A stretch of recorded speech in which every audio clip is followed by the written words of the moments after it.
Hi, my name is Jesse Fewell, and I am a speaker, author, trainer in the world of innovation, collaboration, and agility. I was fortunate enough to be in the right place at the right time and helped bring agile methods to the Project Management Institute through a formal community and then a certification program and then one of their global standards. And that gave me the opportunity to be recruited by the Scrum Alliance to be one of their trainers. And that opened up a whole world of opportunity to me, including the opportunity to live abroad in India for 2 years, where I got to see the dynamic around global virtual distributed teams. So it's been a journey that all started with being at the right place at the right time and jumping on an opportunity that presented itself.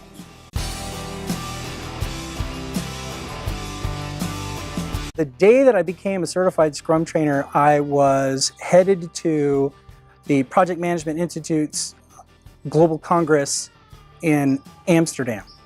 And so it coincided with the opportunity to have influence in a global organization at PMI by being a voice of new ideas, a voice of new ways of doing work. When I was given that opportunity to be a certified Scrum trainer, now I have credibility as a representative of one organization that's presenting modern alternative techniques of leadership and teamwork and collaboration. That credibility was huge because this is a group of skeptics who are fully entrenched in belief that this is how work should be done in all scenarios. And so because I had that credibility, I was able to step into that on day one. Because on day one, I happened to be in this epicenter of the target community. That was my charter. My charter was to help get moving on that at the same time. I think the key thing for me in my special case is push versus pull. I was pulled in. And that was pulled in by virtue of already having an agile voice and already having a target audience. A lot of other candidates out there who want to pursue CST are pushing. They're pushing. They haven't differentiated themselves yet. My challenge is what unique thing are you bringing to the table? What is the unique perspective, the unique topic, the unique insight breakthrough that you're going to have in the community? If you start to develop a strong voice and you start to publish blogs and mini books and you start to speak on these topics and you develop a pedigree and a tribe and an audience, that's when the Scrum Alliance is going to start coming to you and saying, we would love to have your message as a part of our repertoire. We will help you by giving you volunteer trainers to mentor you through the process. That was the benefit that I had. I was surrounded by 3 or 4 senior people in the Scrum Alliance, both the senior leadership as well as CSTs, who mentored me through that process because we all had a shared goal of breaking through to growth for the Alliance. So push versus pull. Stop pushing and craft yourself in a unique differentiating position where the Scrum Alliance starts pulling you in.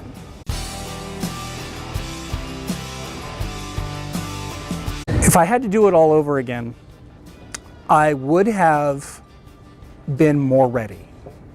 I would have been more prepared for when the moment comes.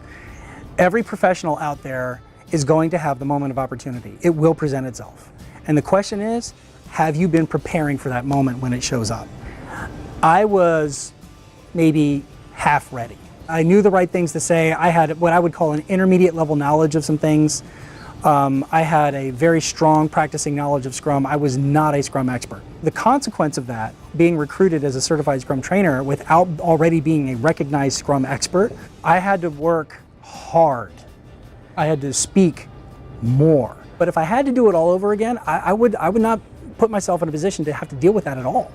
I would have already been speaking. I would have already been writing. I would have already been experimenting. So my recommendation for other candidates that I tell them to do, you've got to do stuff outside of the 9 to 5. If you're going to put forward your pedigree, your application, I want to see a vast amount of work outside of your client work. When I'm not doing work, I'll follow a little bit of EPL. Chelsea won the EPL this year.